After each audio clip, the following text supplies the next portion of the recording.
जय गुरुदेव, जय माँ भगवती। आप सभी का स्वागत है शिव शक्ति कृपा साधना चैनल पर।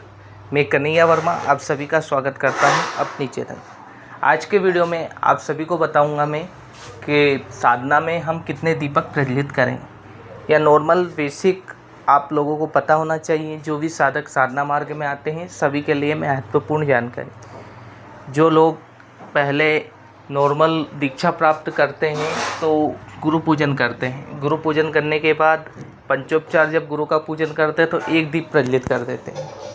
उसी से आप गणपति का पूजन भी कर सकते हैं, भगवती जगदम्बा का भी पूजन कर सकते हैं। जैसे मेरे इष्ट हो गए शिव, तो मैं शिव का पूजन भी उसी से कर लेता हूँ।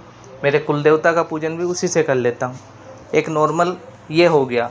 और जब आप साधना करते हैं तो साधना के लिए जब बात आती है तो उसके लिए आपको 2 दीपकों की आवश्यकता होती है। पहला, जब आप गुरु का पूजन करते हैं, नॉर्मल आपने पंचोपचार गुरु पूजन किया, गुरु को भोग प्रसाद आदि दिया, तो आपने एक नॉर्मल दीपक प्रज्वलित कर दिया, दीपक दर्शयामी। उसके बाद आपने गणपति का पूजन कर लिया उसी दीपक में, ठीक हो गया। इसके बाद आपके कुल देवता का पूजन हो गया, आपकी कुल देवी का पूजन हो गया। सभी का पूजन केवल उसी दीपक से होगा।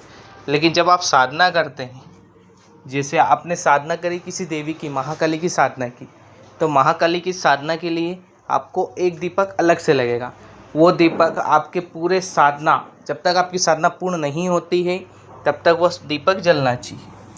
बाकी जो बेसिक में मेरे ग्रुप में जुड़े थे वो क्या करते थे, पहले गुरु की पूजन करते थे, उनके लिए एक दीपक प्रज्वलित कर देते थे। फिर गणपति जी की पूजन करते थे, उनके लिए अलग दीपक प्रज्वलित करते थे। फिर कुल देवता की पूजन करते थे, उनके लिए अलग दीपक प्रज्वलित करते थे। जब फिर वो मूल मंत्र की साधना, यानी जिस देवता की वो साधना कर रहे हैं उनके लिए दीपक अलग।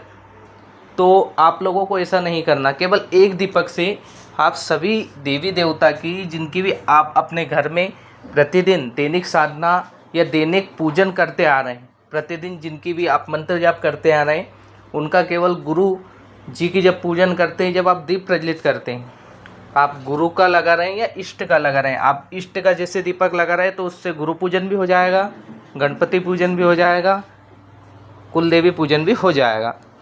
और जब आप साधना करते हैं तो साधना के लिए आपको एक अखंड दीपक अलग से चाहिए। यानी आप नॉर्मल मान लीजिए शिव की साधना कर रहे हैं, या दुर्गा की साधना कर रहे हैं, हनुमान जी की साधना कर रहे हैं, या महाकाली की, अन्य कोई भी साधना कर रहे हैं, तो उसके लिए जैसे एक घी का दीपक लग गया, उसमें आपने सभी देवी देवताओं की पंचोपचार पूजन दे दी, उन्हें भोग प्रसाद दे दिया। और फिर आपका जो देवता है जिनकी आप साधना कर रहे हैं, उनका जैसे महाकाली का दीपक आपने सरसों के तेल का 4 बत्ती का जला दिया किसी साधना में, तो 4 बत्ती का दीपक वो आपका अखंड जलना चाहिए। बाकी आपने जो पहले दीपक लगाया वो बुझेगा तो भी चलेगा।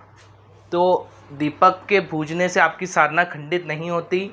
केवल आपकी साधना में जो प्रमुख दीपक है, जो प्रमुख देवता का जिनकी आप साधना कर रहे हैं, उनका दीपक, उनकी ज्योत अखंड चलना चाहिए जब तक आपकी साधना करते हैं।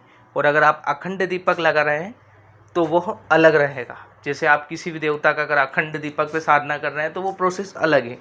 उनके लिए फिर आपको केवल अपने गुरु का पूजन पंचोपचार, उसके लिए नॉर्मल घी का दीपक लगा दिया, और गणपति का और आपकी इष्ट देवी का केवल एक ही दीपक पर पूजन हो जाता है। तो यह जानकारी सभी लोगों के लिए विशेष महत्वपूर्ण कि आप साधना में कितने दीपक प्रज्वलित करें। जय जगदम्बा।